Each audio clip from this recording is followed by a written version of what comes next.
오늘도 뇌에 대해서 이야기 나누도록 할게요. 좀 스피디하게 가보겠습니다. 인류는 오랫동안 인간 정신과 의식을 탐구해왔습니다. 나는 생각한다, 고로 존재한다. 이와 같은 데카르트의 명제도 결국 정신과 뇌의 관계를 묻는 물음이었죠. 하지만 안타깝게도 20세기 초까지만 해도 우리는 뇌를 연구하는데 매우 큰 한계를 가지고 있었습니다. 왜냐하면 뇌를 연구할 수 있는 방법은 오직 하나, 바로 해부밖에 없었기 때문입니다. 이 해부는 필연적으로 죽은 뇌 혹은 심각한 질환이 있는 뇌를 대상으로 삼을 수밖에 없었습니다. 따라서 당시 연구의 대상은 말기 뇌질환 환자 혹은 심각한 신경 손상을 입은 환자 혹은 사망한 이들의 시신, 이들로부터 뇌를 건져내 연구할 수밖에 없었다는 겁니다. 이러한 방식은 현대과학이 필요로 하는 실시간 데이터, 살아있는 뇌가 어떻게 반응하고 작동하는지를 보여주지 못했다는 거죠. 우리는 뇌라는 복잡한 세계 앞에서 마치 불 꺼진 방에서 손을 더듬어 사물을 찾는 것처럼 무지 속에서 헤매고 있었던 겁니다. 그런데 20세기 중후반이 되자 이와 같은 현실이 바뀌게 됩니다.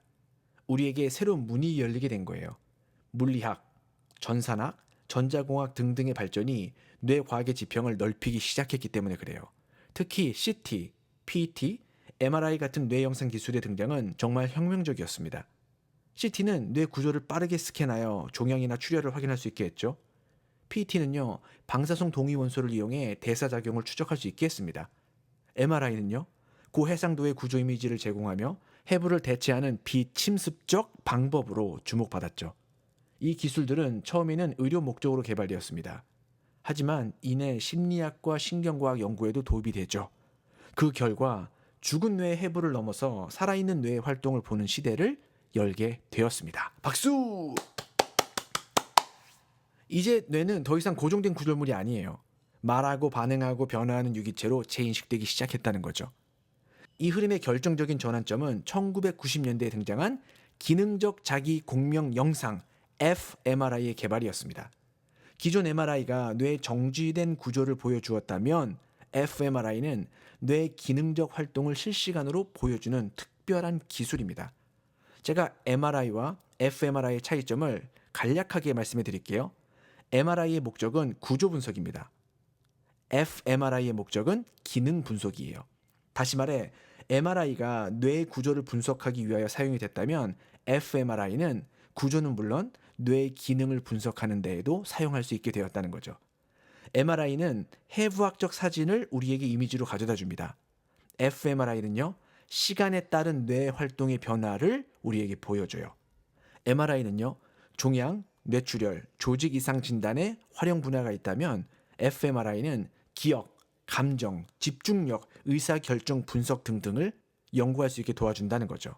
끝으로 MRI의 원리는 수분 조직 밀도를 분석한다면 fMRI의 원리는 혈류 속 산소 농도의 변화, 이걸 BOLD 반응이라고 하거든요. 이 부분은 조금 이따 말씀드릴게요. 이처럼 MRI가 우리에게 단면적인 뇌 구조를 보여준다면 fMRI는 역동적인 뇌의 기능을 분석할 수 있도록 돕게 되었다는 겁니다. 일축하자면 MRI가 한 장의 사진이라면 fMRI는 영상 기록이자 우리 뇌가 작동하는 드라마이자 다큐멘터리라고 보면 될 겁니다. 잠시 fMRI가 어떤 방식으로 뇌의 작동을 감지하는지 살펴볼까요? 조금 전에 말씀드렸던 BOLD, B-O-L-D 기억하시죠? 바로 이것이 fMRI의 핵심입니다. B는 blood, O는 oxygen, L은 level, D는 dependent signal. 뇌는 에너지 소모가 매우 큰 기관이에요. 지난 시간에 말씀드렸다시피 몸의 2%밖에 차지하지 않지만 몸의 20%의 에너지를 끌어다가 씁니다. 우리가 생각하고 감정을 느끼고 결정을 내릴 때 뇌의 특정 영역이 활성화됩니다. 그리고 그곳으로 산소가 풍부한 혈액이 많이 흐르게 돼요. fMRI는요, 이 혈류에 들어있는 산소 농도의 변화를 측정합니다. 그래서 활성화된 뇌 부위를 실시간으로 추적할 수 있게 해준다는 거죠.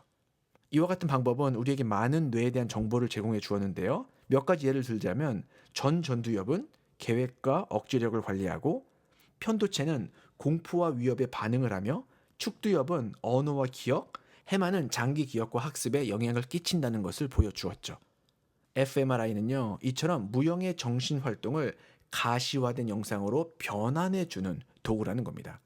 MRI로는 이러한 측정이 불가능했어요. 그러나 fMRI가 도입하면서 뇌에 대한 우리의 지식은 비교할 수 없을 정도로 방대하게 확장이 됐다는 겁니다. 중요한 것은 fMRI는 단지 신경과학만을 위한 도구가 아니라는 겁니다. 그 응용 분야가 있어요.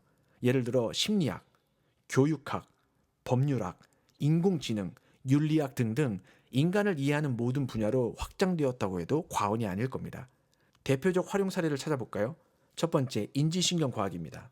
어린아이들이 언어를 배울 때 뇌가 어떻게 반응하는가 이것을 공부할 수 있도록 돕죠. 두 번째, 감정과 의사결정. 사이코패스의 공감 회로는 실제로 어떻게 평범한 사람과 다를까?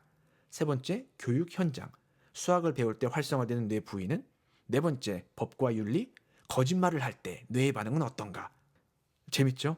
이처럼 fMRI는 마치 인간 마음의 거울이자 실험실이라고 해도 과언이 아니라는 겁니다. 놀랍지 않나요? 미래는 어떨까요?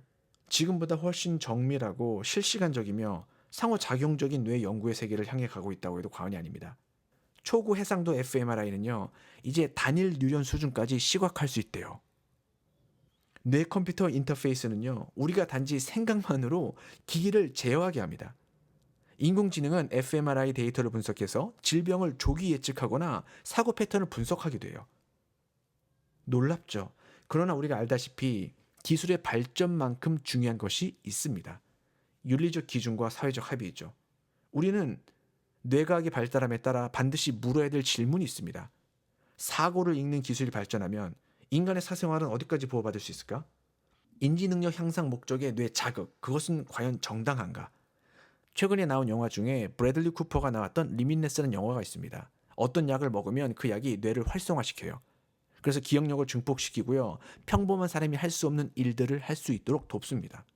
문제는 이와 같은 일이 과연 정당한 일인가 불공정한 일인가?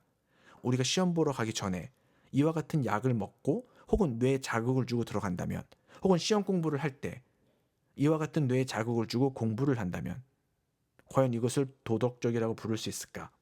그리고 마지막으로 우리의 뇌 데이터는 누구의 것인가? 이 정보는 과연 누가 소유하고 어떻게 통제할 것인가? 이와 같은 도덕적인 문제가 반드시 해결돼야 한다는 겁니다. 우리가 사는 오늘 AI의 시대라고 해도 과언이 아닐 겁니다. 문제가 있죠. AI는 급속도로 발전을 했어요. 인간의 모든 영역에 들어왔다 해도 과언이 아닐 겁니다. 그림 그리는 거, 음악을 만드는 거, 논문을 쓰는 거, 기타 등등 인간이 할 수 있는 거의 모든 요소에 AI가 들어오고 있죠. 문제는 뭐냐? 발전이 너무나도 빨랐기 때문에 우리는 이 발전을 규제할 수 있는 혹은 통제할 수 있는 도덕적인 잣대가 없는 상태에서 발전을 맞이했다는 겁니다.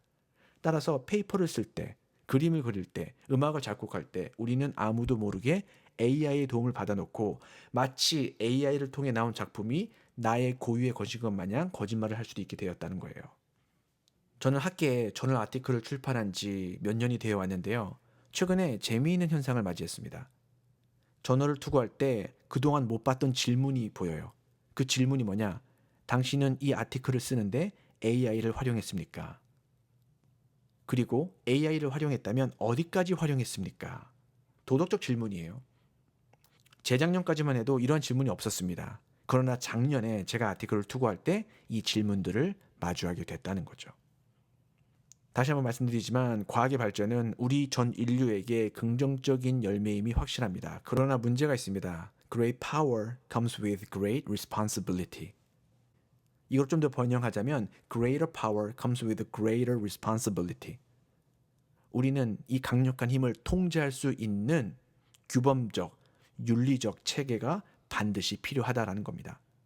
우리는 이제는 뇌를 통제할 수 있는 과학의 시대에 도래했어요. 문제는 뭐냐? 내가 내 뇌를 통제하게 할 것인가? 아니면 뇌 밖에 무엇이 나의 뇌를 통제하게 할 것인가? 이것은 저와 여러분이 반드시 생각하고 이 질문의 답을 제시해야만 한다는 겁니다. 이제 오늘의 나눔을 맺을게요. 우리는 더 이상 뇌를 단순한 회색 물질이라고 보지 않습니다.